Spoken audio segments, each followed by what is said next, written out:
Mark Beach Tunnel of more than 1,300 yards, named for the small village above.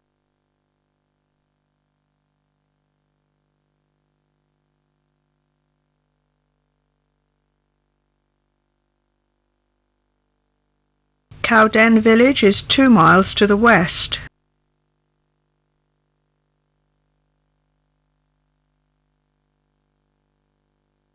Although still in operation, this line has changed greatly since steam days. The service no longer goes to Tunbridge Wells but to Uckfield on the route towards Brighton, now closed and lifted between Uckfield and Lewes. Long sections of the route have been reduced to single line. We cross the Infant River Medway as we arrive at Hurst.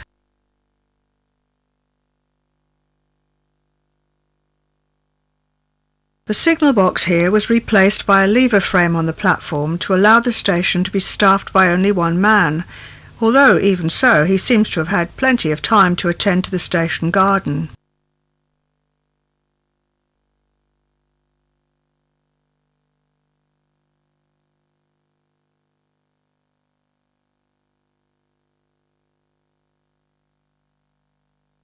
A mile and a half from Hurst Station we'll come to Hurst Junction to meet there the route from East Grinstead which we travelled earlier.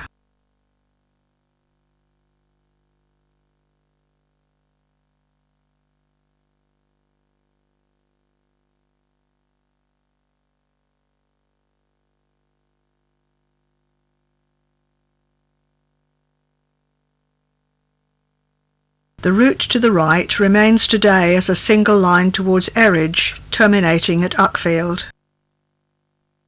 So, having turned to the east, we continue for a second time towards Tunbridge Wells West.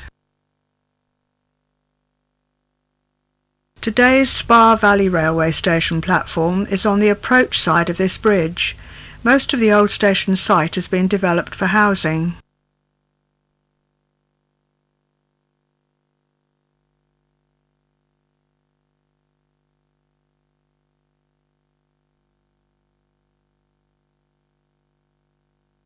From the head code disc position, this is going to Brighton.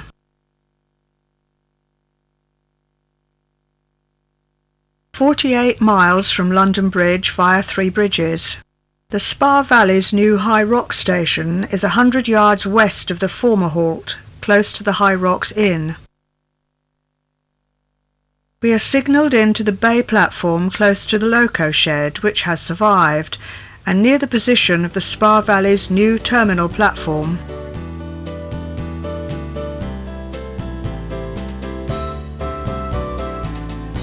Now we'll watch a train from Brighton leaving for Tunbridge.